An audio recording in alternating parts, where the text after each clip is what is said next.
Oh, how's it going, guys? Welcome to this episode of Aussie English, the number one podcast for anyone and everyone wanting to level up their Australian English. Guys, I have a story for you. I have quite a yarn to tell you. So, the house that we're renting recently had to have the wood oven serviced and parts of it fixed and replaced because it was falling apart. The bottom of it was rusting, and the top of it, I'm not actually sure what that's called, if it's the flue or the hat or something, whatever it is that's on top of the actual chimney. That flew off in some rough weather, some really windy weather, and ended up in the tree in front of our house. So anyway, the real estate agent got in contact with the owner of the house, and they had to call someone out here to repair it. And so they ended up getting a guy who works as a chimney sweep. And this is a sort of very old profession from, industrial England or industrial Europe, where they used to have kids and adults as well climbing up and down chimneys, scraping out the coal and soot so that they worked more efficiently. Anyway, the guy came over and he had a very strange accent, an accent I wasn't used to hearing in Australia, and it was an accent from parts of northern England, a part called Yorkshire. So after he ended up coming and repairing and doing an amazing job on the wood oven, I decided to shoot him a text and ask him if he'd like to come on the podcast, as we'd sort of gotten into a bit of a yarn, a bit of a chat whilst he was here, talking about a bunch of different things, Australia, England, what it was like migrating here. And I thought it'd be cool to get him on the podcast so that you guys could see what it was like for an English speaker to come to Australia and hear about his story, his experience, because he brought his whole family out here. Anyway, so the gentleman's name is Jonathan Stewart, and his company is called A1 Chimney Sweep and Co. If you live around the Geelong area and you guys need your wood ovens checked out, make sure that you get them serviced quite often if you have one.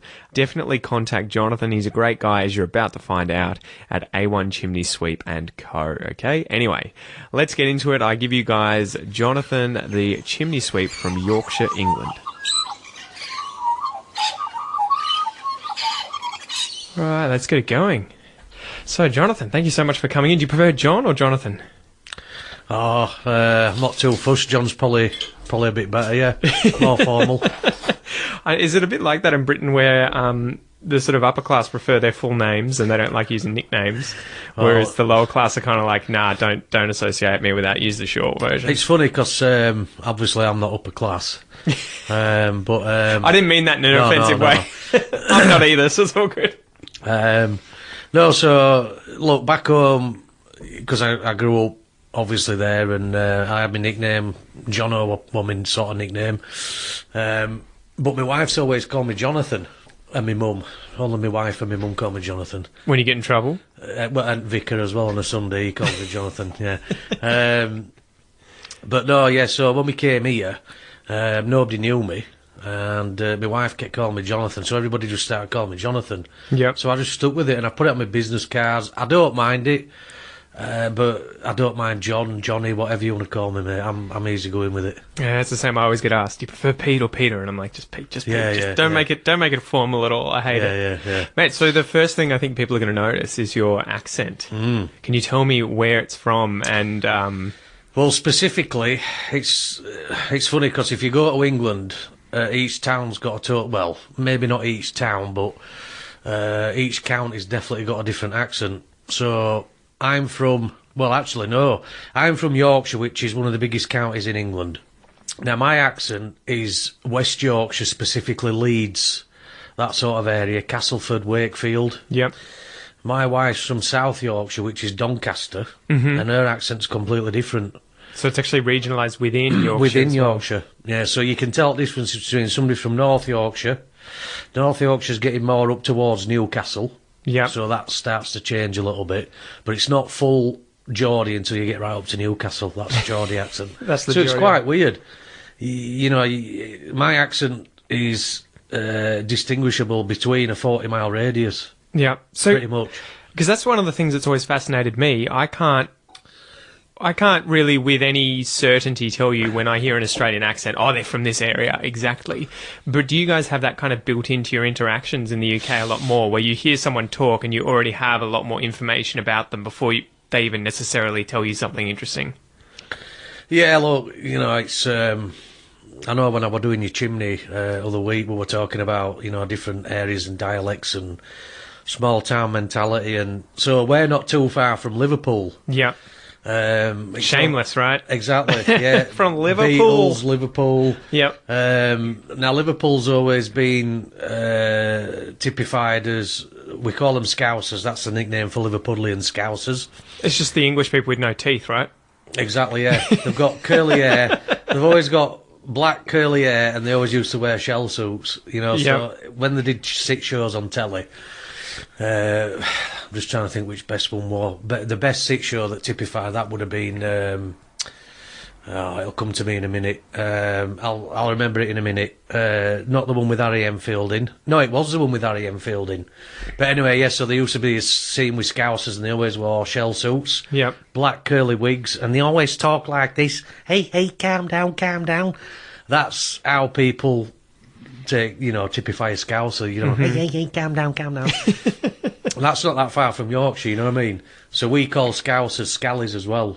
Scallies, so there's a bit of a... Scallywag. That slang happening too. Yeah, bit of slang, you know, if you're in England and you're talking about Liverpool, you say, oh, I drove through Liverpool today, or I'm working in Liverpool, or, you know, you go back on an evening, you'd be having a beer in pub, and all boys would say, oh, you still got your wheels on then, you know what I mean? If you stopped in Liverpool at a set of traffic lights, they'd have your wheels, you know what I mean? Ripped off your car, robbed off you. And then, you know, but they'd take mickey out of us.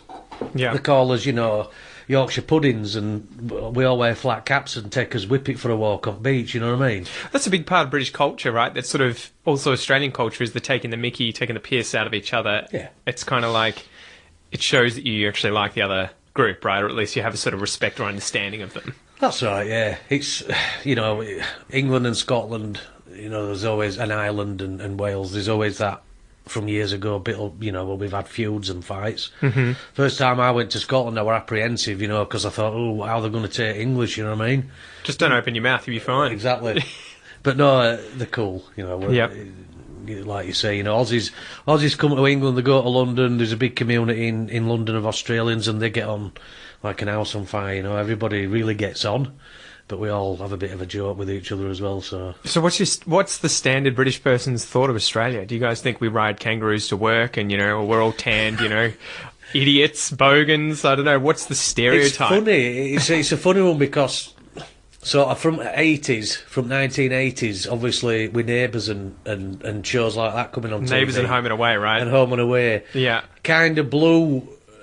prior to that, the only sort of thing we could associate with Australia were things like Crocodile Dundee. massive hit films worldwide, you know. Yep. Good on him, Paul Hogan. He did a couple of great films there. The Australian government was happy with the tourism dollars after that. Exactly, yeah, and I think he funded it all himself, didn't he? I'm not sure. Could have been. He got like consortiums behind him, and people were chucking money in, and then they all got a fantastic return, which is good. But yeah, great films, and at the time, you know, we thought, oh, it's all red, dusty, sort of fantastic outdoorsy, rough and tumble, tough guys, knives and crocs, you know what I mean? Well, in some parts. Not everywhere. But yeah, and we, you know, that it's a vast continent, but never realised how big. You know, people don't sort of stand at pubs saying, oh, we don't sort of, you know, England's this big, America's that big, Australia's that big. But yeah, then Neighbours came on and made it more sort of, I don't know, made it more English, if you like. Yeah. We could really sort of click with it. Is that why it went so big over there? Because now I heard Neighbours is really It's popular. still massive, I think, yeah. I know I'm on the way, yeah. I think you guys are the biggest exporters of that show compared to anywhere else, if there are even any other countries watching it. but in fairness, I mean, nowadays... I don't know who's in it, I don't watch it. The kids do, but you've got to remember that back in the day when Neighbours started, it was Kylie Minogue. That's right. You had Jason Donovan, Kylie Minogue, but, you know, blokes watched it for Kylie, and there were a few other nice-looking Sheilas in there. They tend to be the places that a lot of Australian actors get their start. Like Chris Hemsworth was from Home Away. Right, okay. Yeah, Thor nowadays. Yeah. And the singer Delta Goodrem started on... Delta I Goodrem. can't remember if that was Neighbours. I think it was Neighbours. And as well. Natalie Imbruglia. Yeah, that was another one. Yeah. But yeah, watching it when Kylie were in it, and people sort of thought, well, houses look same. There's green grass. Everybody seems pretty, normal. So we all realised that Australia wasn't just this barren, desolate. Yeah. You know what I mean? I think a lot of Australians don't know, though, themselves how big Australia is, right? Yeah. Did that shock you when you came over here, though, and you sort of met a lot of people who hadn't travelled much here? Well, our first sort of realisation how big Australia was is when we were emigrating. So we were on the plane, we'd been on plane. We'd actually been travelling, when we landed at Melbourne, Tullamarine, we'd actually been travelling for 36 hours. Jesus. Which route did you take? So we flew with Royal Brunei, Yeah. which is another story, because unbeknown to me, we Googled it and they were the cheapest flights. Yeah. Right? One way, remember, we're not doing return, this is a one-way trip, but you don't really get much discount for one way, you know what I mean? So anyway, we booked the flights for Royal Brunei, and I've been told all these fantastic stories about when you fly long haul to Australia, places like that, you know, they'll look after you, plenty of food, plenty of drink, you know, you and all that sort of thing. So we get on flight at London Heathrow, and we're on our way to Royal Brunei, or it might have been... that's where we did go to Royal Brunei, but we might have stopped at... where would we have stopped before or after? What's the other place? Dubai or something? Dubai. That's the one, yeah. We either stopped at Dubai. My World Geographics are a bit...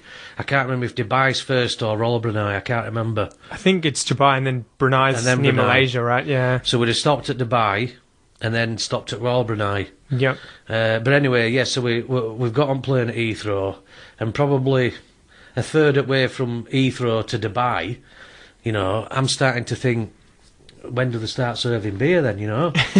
I'm ready for a beer. You know, I like a beer.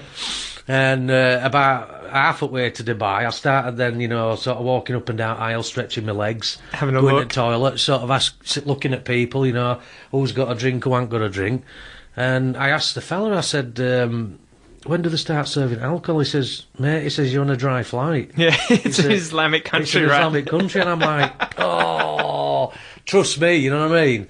Get the cheapest, best deal on your tickets. Yeah. Food were great, staff were great, but there was just no alcohol, so that BYO. BYO, well, I don't even know if you better do that. That might be quite offensive to them. Yeah, far out. But Be yeah, careful. that were interesting. And Brunei is a really interesting country.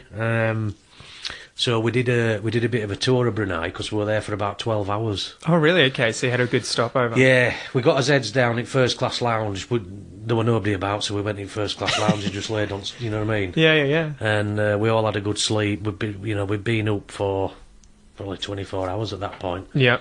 And so we all had a good kick.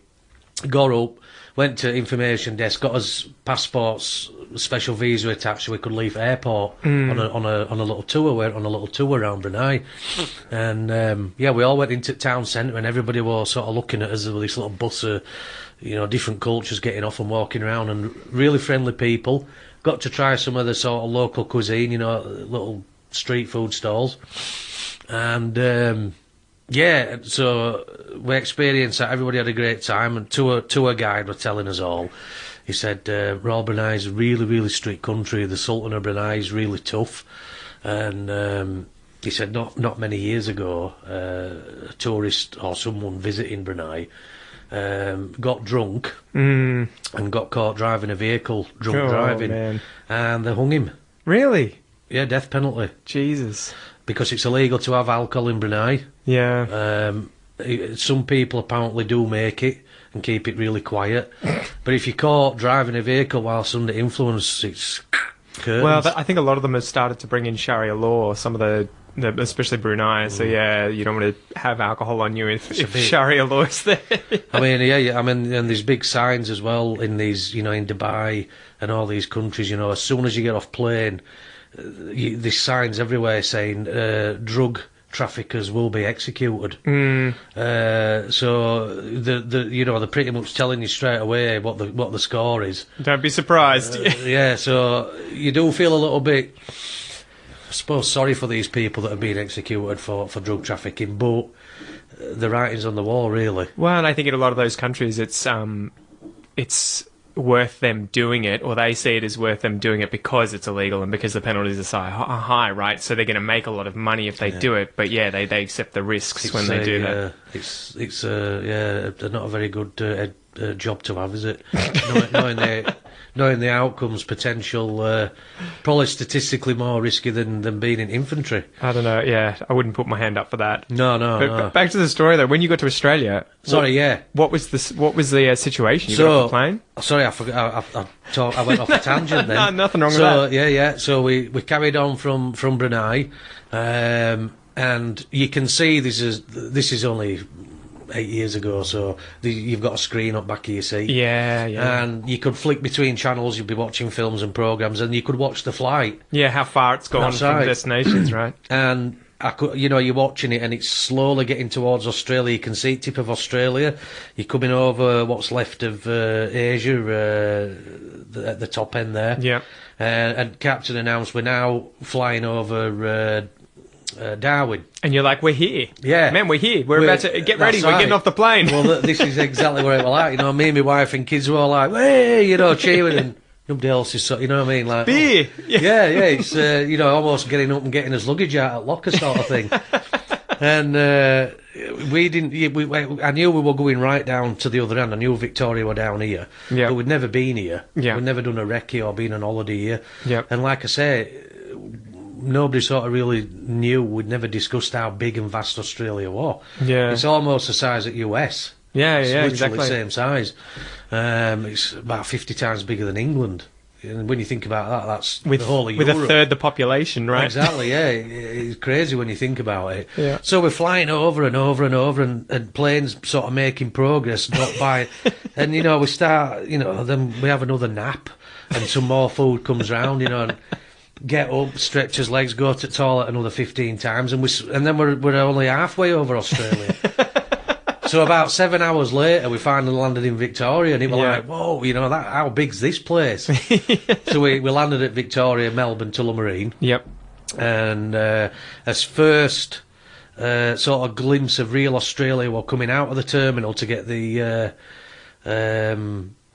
bus, what's it called now? The shuttle bus. The shuttle bus. And was this winter? Sky bus. Was this winter or was this October? Summer? Okay, so it was coming into summer. It were actually, to be precise, it was October the 16th or 17th, and I'll come to that in a minute. I'd just turned 40 as well, so literally as we were flying over the week after I turned 40 on the 28th of October, so it was a great 40th birthday present, coming here. So we'll get the shuttle bus from Tullamarine to Southern Cross Station in Melbourne. Yeah. And that was real sort of feel of city life, because we stepped out of the train station terminus where the shuttle bus dropped us off. Yep. And there's a couple of shops across the road there where you can buy snacks and food and things like that. So we stepped out onto that busy street there, the main street, and we're like, wow, it were a lovely day, sunny. It's really buzzing, and we're like, wow, this is great, Does it feel like a British city? It reminds me a bit of London, Melbourne. You've got some old stone buildings, and you've got the big streets, the high buildings. You've got the new modern buildings, but you've got the older stone buildings, the old banks. The architecture, so it kind of felt a bit familiar in a way. But I guess in London it goes way back. I think the oldest buildings in Melbourne would be 1835 maximum. 1800s, maximum. But you'd go further back than that, I'd assume. Yeah, look, London's probably got some really old buildings, but I think they lost the really old ones in the Great Fires. True. Was that the 1800s? No, well, let me think. The Great Fire of London was... No, I think the first one was something like... I'm going to say... Because it was when everything was wood, right? Well, yeah. Yeah. But the Great Fire of London wasn't actually the Great Fire of London. So the Great You mean Fire... there was a bigger one before? There were a much bigger one before then. Pudding Lane, I think the recent one started on, in Yeah. a baker's shop. And I think there only one person died. I think it was somebody in the bakers. You can go on the tour. It's quite good. Far out. So a lot of the really old buildings have gone, but you do still see some of the old crook timber buildings. They're the real sort of old ones, several 100-year-old, sort of 1500s, 1400s sometimes. The stuff that I see online where you see this pub's been in use since the 1500s, you're just like, It's weird. What the hell? Like, that's insane. It's, and you can tell as well because you go in these old buildings and they're really small. Yeah. You've got a duck to get. I mean, British people were smaller back then, right? Well, They were malnourished and they say this. I've seen it on. I don't know if you ever see. There's a quiz show called QI. Yeah. With what's his name?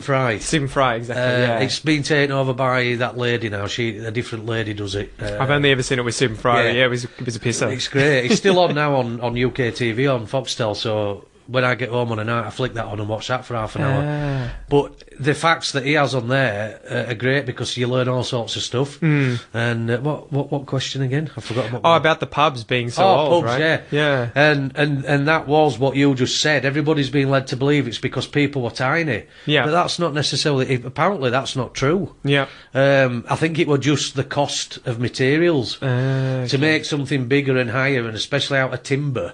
The bigger and higher you went with timber, the harder it was because the strength and the stresses so even then people were ducking, and plus you had taxes on things like glass. Didn't they have the window tax or something? They had a window tax. So what was the deal with that?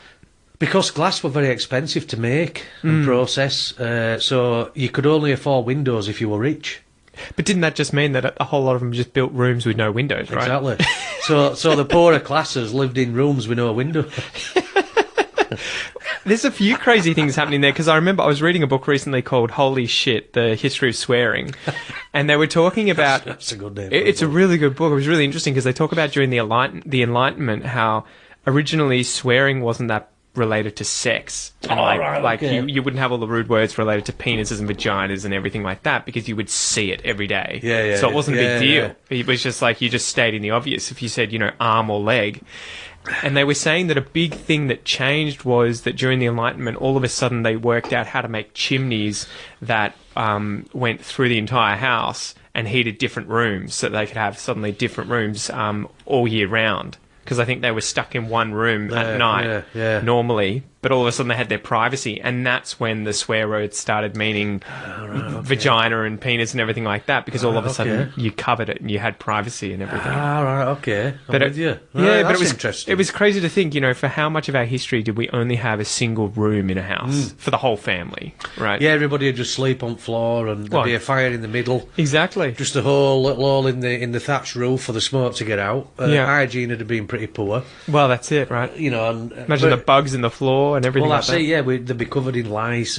But it's funny you should say that. Just going back to this swearing bit, most swear words, well, not most, but some swear words are actually in the dictionary and they mean something else. So, originally, right? Yeah, so if I won't say it, but if the F word? No, the C word, the really offensive one. Is actually was a stone with a hole in the middle, and it's in the dictionary. Really? So you can understand how that, you know what I mean? People slang it, whatever you want, and well, my father-in-law who told me. I was listening to him and his mates in pub. Yeah. I'm stood there, I've just met his daughter, I'm dating his daughter, and they're all talking about stuff like that. So I thought, this is all right, you know what I mean? They're relaxed. I feel a bit more easy now, these are normal fellas or not. But so, this and that, and it's got it's got a hole in the middle, C-U-N-T. Yeah, exactly. So it's weird, It's bizarre because I found out too that a lot of the old swearing that was really offensive was related to God. Saying God's eyes or God's blood or whatever. Blasphemous. Yeah, because they thought that God had to look at you when you said that, and that was why it was so offensive. Yeah, people sort of kept in the place by religion. Yeah, exactly. And there were, weren't there? There were people were scared to go out of line because they went to church every Sunday, and the vicar was the main man. Yeah, you had this big church with its big, powerful architecture, and you went to work 6 days a week. You had Sunday off. Wore your best clothes and you went to church, and if you were Catholic you did the old confessional thing. Got rid of got it all off your chest on a Sunday. Yeah, exactly. So you were able to start a fresh week Monday morning and carry on. I wonder how wore out the fathers would get in the Catholic churches, because you just be like, more problems. Like, these people are so full of drama. Oh my god. Well, yeah. Not only that, but, all this terrible stuff that's coming out about Catholic Church. But I'm sure it's not just Catholic Church. I'm sure. Well, there's been a lot of things on recently that are making highlights. That guy in America that's just topped himself. Oh, yeah. The rich guy. What's his name? Epstein, right? Epstein, yeah. I'm following that on YouTube. There's a guy in England. I've got a link to it. And I don't know if you remember, when he got imprisoned a while ago, Prince Andrew was seen talking to him after he got out. Yeah. Well, there's now a new video. Prince Andrew's, this is disgraceful. All I did was talk to him. Well, there's a video of him actually in his house. Yeah, I saw waving goodbye to a girl goodbye or something. To a young lady, and it's all looking a bit more... Who knows? What is it? I guess talking about Prince Andrew and the royal family in England, what was it like leaving a country that had a royal family and coming to Australia? Was there any big difference? Do you even think about it from day-to-day life? Like, in England, is it a big deal? No, look, I suppose it depends on if you're a royalist or not. These are the people who enjoy following who follow the royal family, everything they do. They read the books, they watch them on TV, they buy the... Look, because of where I grew up in Yorkshire, it's a very working class town. Yeah. We don't benefit at all from the royal family up north. Yeah. You know what I mean? Down south, in the London area, they do, because of the tourism industry. It brings massive amounts of money in through tourism. Just the royal family, visiting the palace, buying trinkets, all that sort of stuff. Just a little closer. Oh, sorry. Yeah. You're right. So the south of England, there's always been a NorthSouth Divide. Yeah. So anywhere from sort of Birmingham down is what we class as south of England. They benefit from royalty, they benefit from the lottery, funding. All that seems to get spent south of the border.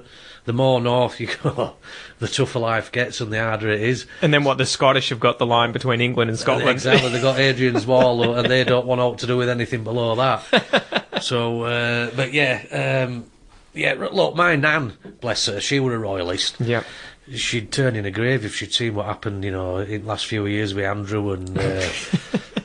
all that sort. She loved the royal family, If there were a scandal in royal family, my gran used to get quite upset about it, If you go up and see... These are my people. I don't watch soccer. I watch the royal family. But my nan were really...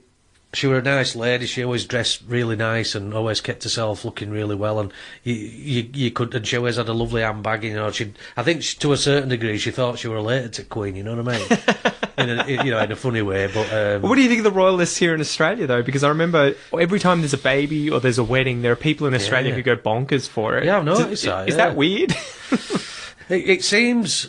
Like, do you think, you bloody colonialists? No, look, I don't think that. I mean, it's funny because when you're in England, you take everything for granted. Obviously, you probably, if you're born in whichever country you're born in, you take everything that you've got for granted. Yeah. And you look at... That's just normal, right? Well, that's right, yeah. You look at other countries probably through different glasses. So being born in England, it's all natural. You grow up with all this, what's going on around your whole family, being in papers. Paparazzi's probably a lot more ferocious in England. The actual paparazzi system. Yeah. So it's almost unheard of here, really. Yeah, everything's in the papers there. Yeah. You can't get away with anything, So coming here, maybe it's just that I didn't really think about it that much in England. Maybe people do get carried away with all that sort of stuff. But I know I have noticed it here. And like I say, whether or not it's just that I didn't really notice it back home because I was used to it. Yeah. But coming here, I have noticed it feels... coming to Australia, for me, felt a little bit like having some weight lifted off my shoulders to a certain degree. Because we don't have the same kind of class divide or pressures or... It's a lot more easygoing. Right? In Australia, I love how if you're a dustbin man or an editor or a or a PA or a politician or a policeman, whatever you are, everybody seems to be treated equally. Well, I think it's because we're all at least culturally, from convicts, right? And the early settlers were all effectively the scum from England. Right, yeah, that you yeah. guys were trying to get rid of. That's it. And so we got here and we're like, all right, we're starting afresh, F the Royal Party and class divide. So it's weird. Does it get weird for you when you see, say, Malcolm Turnbull on TV, our older prime ministers? I'm not sure what Scott Robinson's like, but he used to always be like, g'day, how's it going? Trying to be more Aussie than I think he really was, because it's a much more, I want to pull myself down so I'm at the level of the average person. Whereas in England, is it the opposite, where they're constantly trying to pull themselves up? The prime minister is like, oh yes, quite, And again, you get that more with politics in England are a bit different. So the Conservative Party that are in at the moment, Boris Johnson's now running the Conservative Party. This is the Tories? The Tories, yeah. So they're not... You wouldn't necessarily... Most people up the north of England don't vote Tory. Yeah. They vote Labour. Yeah. Labour's always been seen as more working class or Liberal. Yeah. But Liberal haven't had much success until they joined an alliance with... Is this Jeremy Corbyn's Jeremy party? Corbyn. Yeah. No, hang on a minute. No, Jeremy Corbyn... Is Jeremy Corbyn not Labour? Oh, I'm not sure now. I think he's Labour, isn't he? Is it Labour? I think he is Labour, yeah. Socialist. Yeah. Well, yeah, that's pretty much how... I think somebody once... I can't remember who said it, but somebody said, the English make good socialists. They should have been communists. They will be soon. Don't speak too soon. It's happening, man. It's happening. Especially north of England, people have never had much. Yeah. And they had to pretty much fend for themselves to a certain degree, When I were growing up, you never saw your dad. They were always working shifts, 12-hour shifts. Your mum would have to have a job. Yep. Interest rates were sky high when I were young growing up. I think I know you guys had it as well. 17%, my grandparents always remind me. That's what we had, roughly the same. My dad was paying, basically all his wages went on the mortgage. On the interest rate. On the interest. We'd have been better off to have lived in social housing. There were a social housing estate not far from where we lived. My dad and my mum, bless them, had both grown up in social housing. Yep. And decided... like you do, to better themselves, and wanted to get out of that. Yeah. So when I were born, they decided to get a mortgage and buy a house and get off social housing. But they had a harder time as a result. Because the interest rates rocketed. Yeah. People in social housing were paying the same rent every week. People who had a mortgage were paying, hundreds of pounds in interest. Because what social housing they're paying to the government, are they? They're not paying to the bank. It's just a set fee in rent, that's right. So you're just paying rent every week. Yeah. And it were cheaper rent because it was social housing. Which is a different thing to what you've got here again. Like, you've got social housing, but there's only one or two dotted around. Yeah. Whereas in England, they've got whole estates. Oh, really? So it can be quite intimidating, and it's quite a bad design fault from a crime point of view. Because it just ghettoises, right? Everyone's in the one place, and so it's just manifesting a lot of crime. Yeah. So back in the early days when social housing were invented in England, council houses, and they built these big estates, it were pretty much just after war. They used German POWs to build some of them. Oh, really? Yeah, the estate that my mum and dad grew up on were built by POWs. No kidding. Yeah, which they probably got pretty well trained, they had to build some houses and got fed and watered. Yeah. But the idea behind it at first were great. People went into those houses, very proud people moving into these brand new lovely houses, because they'd been really modern when they were first built. Yeah. They'd been living in probably squalid conditions through war, they'd been bombed, places changed, people died, they moved into these houses, they had indoor toilets. It was like, wow, this is, you know what I mean?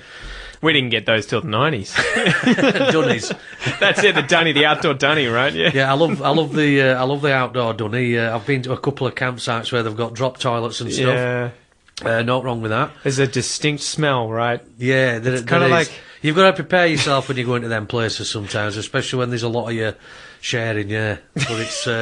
That's it. The drop dunnies in like isolated places that don't get visited too much are fine. It's the ones that they get frequented every day. Yeah. And also the wondering what's down there. What bugs are in there. I just hope no one's ever dropped their phone. Like what would you do? You'd leave it, mate. Yeah.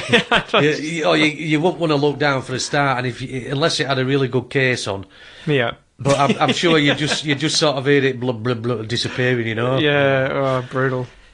But yeah, so initially it were a great idea.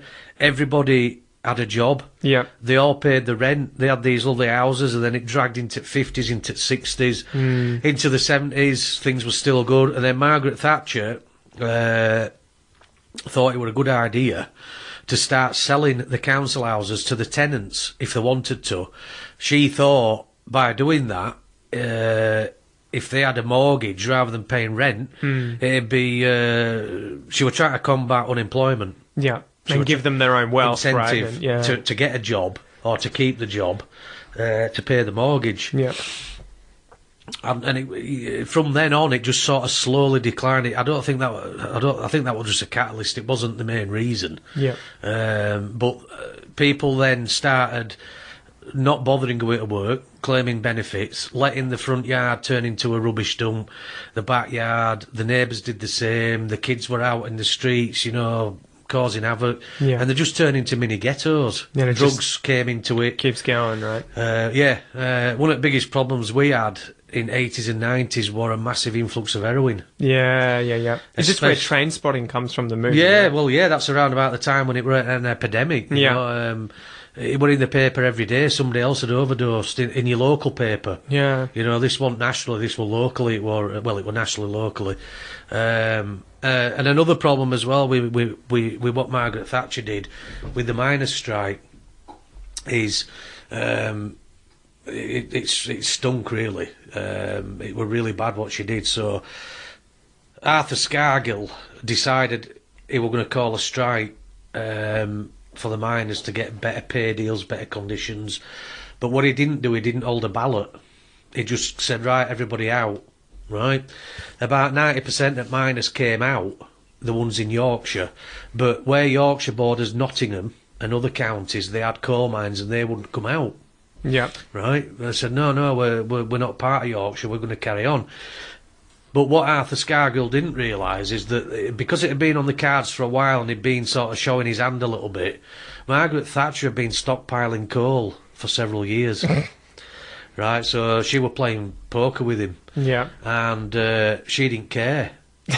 So she said, right, no problem. And Arthur Scargill were thinking, well, hang on a minute, this will hurt him here because power stations, everything depended on coal. She's like, yeah, look out the back, mate. Exactly, mate. And that's what really crushed the miners' strike. So the miners went out on strike, and my wife's from that area, Doncaster, one of the most heavily mined areas in Europe. Isn't it in Melbourne? Yeah, there's a Doncaster in Melbourne, yeah, that's right, yeah.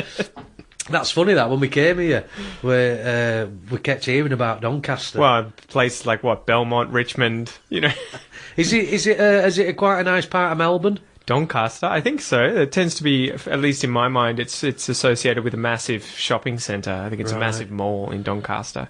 I know I heard one of the scallywags lived there. One of the Liverpools? One of the underbelly mob.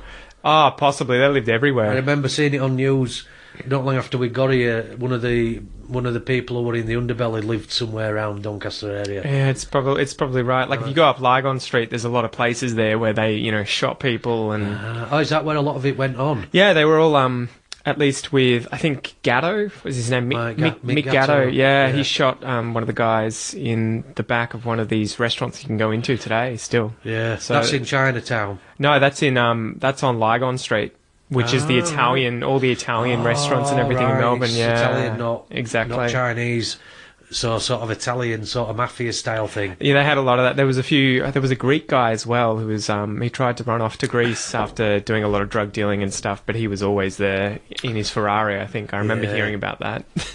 It's funny that how Australia and America have both had this thing with sort of Italian. I don't mean when I say Italian, I mean Italian people are great. Or just gangs and organised crime, They seem right? to be from that sort of part of the world. Well, I think we had a lot of influx of those communities all at the same time after the Second World War. And same with America, probably. Yeah, exactly. So it's all about people moving around, isn't it? Yeah. Well, and they all form their own sort of groups, and then, you know, capitalism and businesses get sorted out, and then it doesn't take much for someone to take advantage of all those people who, you know, don't speak English and probably don't feel like they're a part of the outer society yet. And then, so that's why it all, I don't know, festers, I think. Yeah. When you get any particular nationality or race of people living in pockets, they'll kind of generally, that area will sort of become, Yeah. if you know what I mean. Definitely. Is So- that happening in England at the moment, though? Because I've heard there's a lot of issues in London now with knife crime and just lots of gangs and everything because there's so many immigrants. Is that becoming an issue that you know of, or have you left it behind? I and you're left like, it behind. Not my issue. Yeah, and I don't really follow the news and politics in England, really. Was that weird, letting go of that? Yeah, it was actually a relief. Ah, okay. You know, when we came here and moved into his first house, I can remember sitting down, watching telly with my wife and kids, and feeling this almost like weight coming off me. Just home and away all day, every day just now. like this, yeah, putting my feet up and having a beer and looking out the door. And we lived on this fantastic open sort of street in Port Arlington. Oh, really? Yeah, that had massive nature strips and a dirt road. Yeah. And all kids, local kids and families were great, you know, and I just thought, how good's this? You didn't have that back home in Yorkshire, or just You're a different style of living? different, it's totally different. The trouble with England is unless you've got a lot of money and you can afford to live in the countryside, There's no space. in a detached house, you're living on top of one another. Yeah. So you'd think it were pretty strange and crazy if you went to where we lived. Yeah. So one of the houses, the house that we lived in before we came here, well, the house that we sold, the house that we renovated and spent a lot of time there, a lot of happy memories with us kids growing up there. It was actually a mid-terrace, Yeah. 3-bedroom property, and there were actually 4 houses in a block. Yeah, that's what, you always see those, right? They've all been built by obviously the same person or the same group, builder. and then they've sold to separately. Yeah, Separately. but it were actually, funnily enough, going back to social housing. Yep. It were actually a social housing estate. Ah, okay. Yeah. So we got in there as a young family. We applied on list. We put his name down on local housing list. Yep. At the time, I'd just started working for myself, and I didn't have much money. We just had my first daughter, Abigail. You know, and things are tough when you first start out. You know. Tell me about it. Exactly. You've just had your first, and Exactly, and this is my job. Yeah, that's it. and how's little one going at the moment? All good. He's good. He's sleeping pretty well. No, that's good. That's one of the main problems with babies, isn't it? Yeah, well, he seemed like he was going to be a nightmare, but he seems to be now sleeping through 5 hours of the night. That's good. So my wife's just like, yes. And there's a lot more information out there and science as well around it all, isn't there? Well, I can't imagine back in, you know, in Australia or Britain back in the 17, 18, 19, early 1900s where you're just kind of like, yeah, you just, you know, go have the baby and then you're good, go home, sort it out. That must have been crazy. But tell me about, being a chimney sweep. That's been in your family quite a while. Yeah, it's... God, I could talk all day about it, really. So... Well, I find it so interesting because Mum the other day was chatting to me. She does our family history. My mum and my dad do it, and we come from, I think, Sheffield and. All right. Yeah, so I think that's Yorkshire, right? Sheffield's Yorkshire. Yeah, so Sheffield is very similar to where I grew up. It's not far at all. Well, they moved out from there in the 1860s. All right. Okay. And she was saying that I think one of them was a cutler, someone who made scissors. Cutlery. A cutlery, yeah. Cutlery. And so that's all he did. Every day was put together 2 halves of scissors. Yeah. That was his job. Well, that's where all the cutlery in the world were made, in Sheffield. Really? It were all made out of Sheffield stainless steel. Yep. You'll get any old piece of cutlery that's worth its salt now. Dig it up in your nan's drawer or whatever. Yeah. And typically it'll say Sheffield stainless steel made in England. That's now crazy. It's from everywhere else, but that's interesting, that having that link to Sheffield. Well, and that it's just so funny because she was saying that any time back then that the dad would get a job, the kid would have that job. That's right. His kid would have that job. That's right. And it was like, that's it. You're set, right? Like, because I guess That's how it was. it's way riskier to be like, actually, I want to be a baker, you know, or I'm going to start my business. You follow your dad, because he'd pass his knowledge. You'd go with him when you were a kid and watch how it were done. Yep. And you think, oh, this is great, you know, and you were guaranteed a job. Well, and it's too easy, right? Like, you can just, oh, yeah, I know the guy, you know. Yeah, they worked hard and they played hard, you know. The guys who worked in the mills in Sheffield at that time when your ancestors came out in the 1800s would have been at its peak. Yeah. Sheffield, you look at old shows of Sheffield and Birmingham, old footage on TV video, and the guys were working in hot, really dirty conditions, molten steel splashing everywhere. Yeah, they had leather aprons on, very little in health and safety, and there were big, strong guys, and there were actually beer that were made specially for the steel workers. So because the steel workers lost so much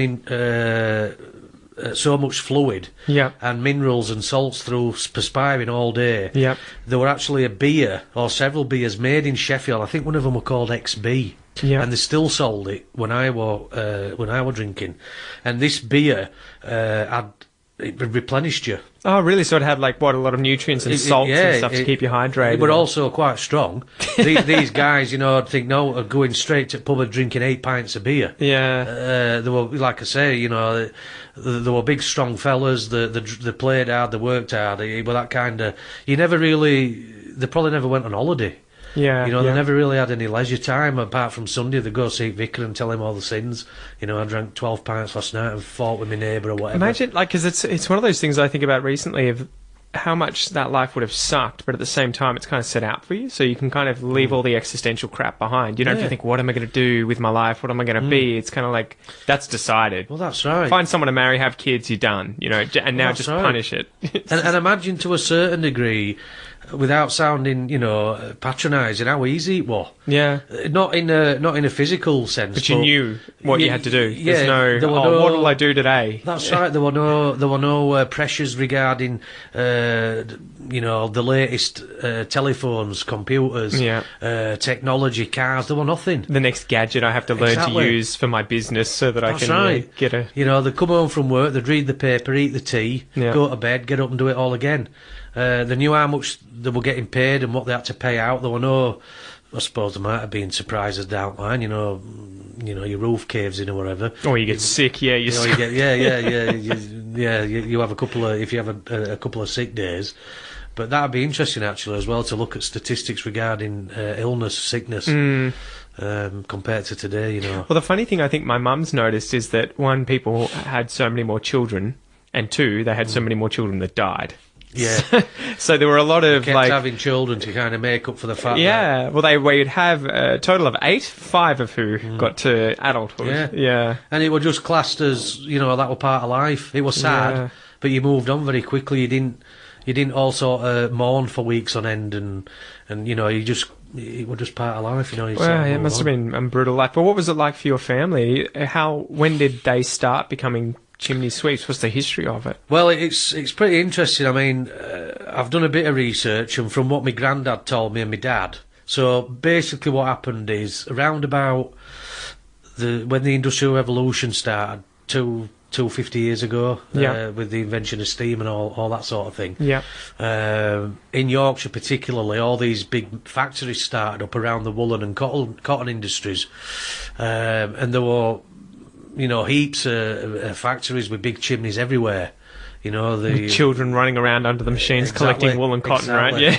Little kids. And in the chimneys. and in the chimneys.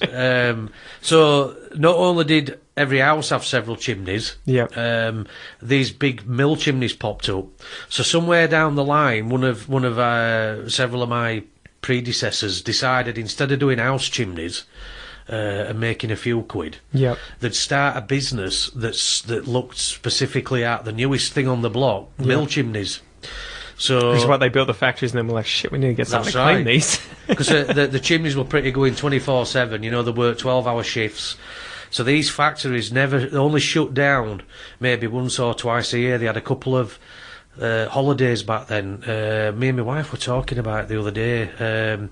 There's an expression in Australia for a public holiday. and it's the same as it used to be in England. Everybody had that same time off.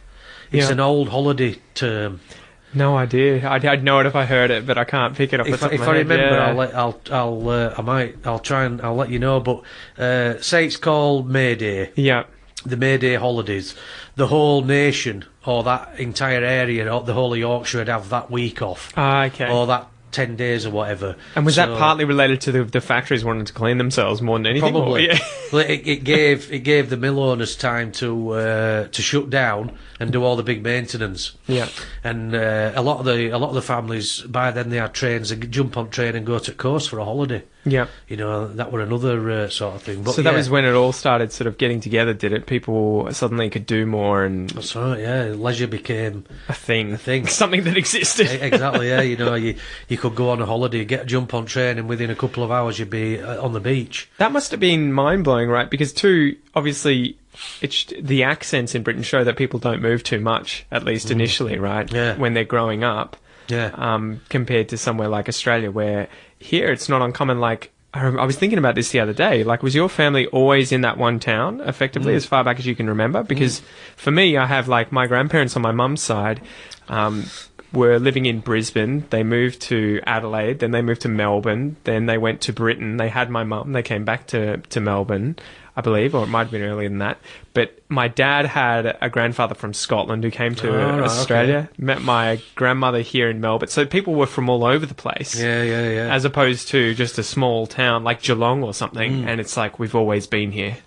So is that what it's much more like that, is it, in somewhere like Yorkshire? I suppose it were a safety thing as well. You know, it made you feel secure. Yeah. If you were born in, you know, say Bradford, you'd stay in Bradford.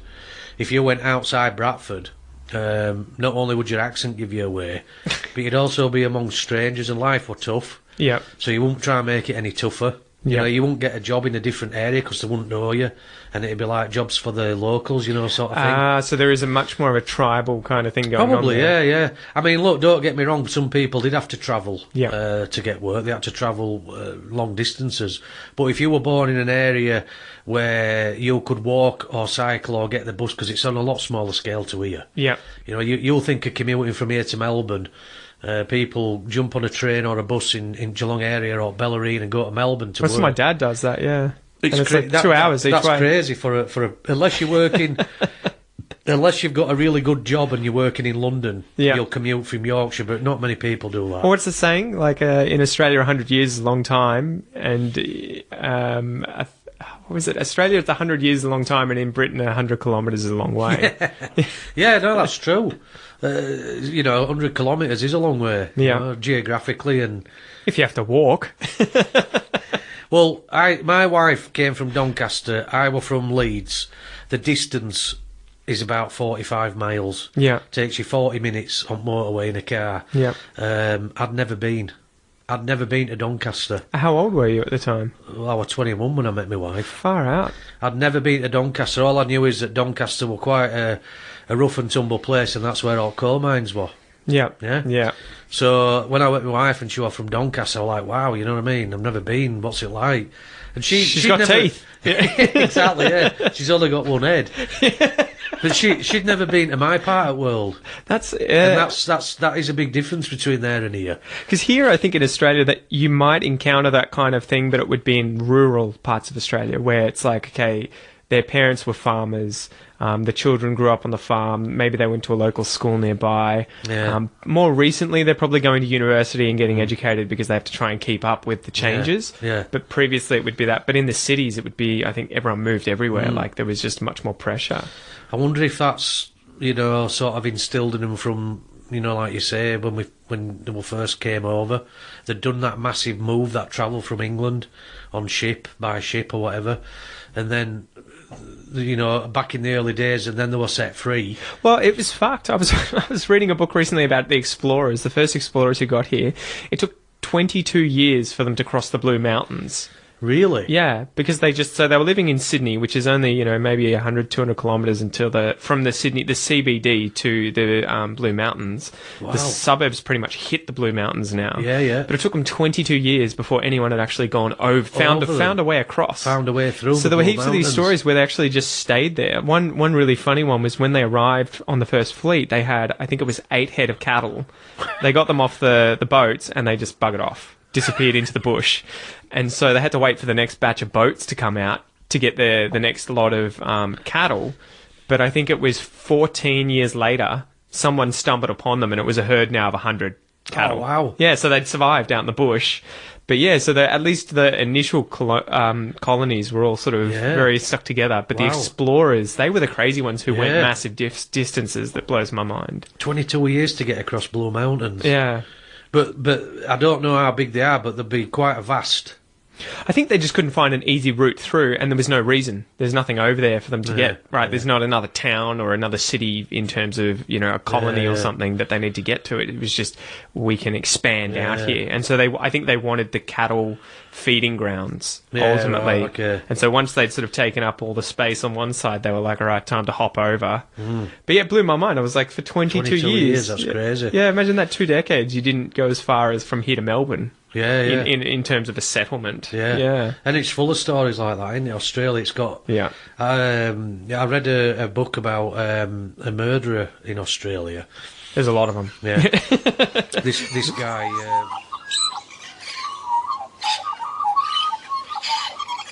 All right, guys, so that was part 1 of this interview. This interview ended up being quite long. So John came over, I got him a beer out of the fridge, we sat down, and I sort of just let the episode go and wanted to see what would happen as it happened. And we ended up having a chat for about an hour and 45 minutes. So I thought that might be a bit of a stint for you guys. That might be a bit of a long episode. So I've divided this one in 2. The next one will be out next week. Keep your ears open for it. Keep your eyes open for it. Keep your ears open for it as well. And I'll see you in part 2 next week. All the best.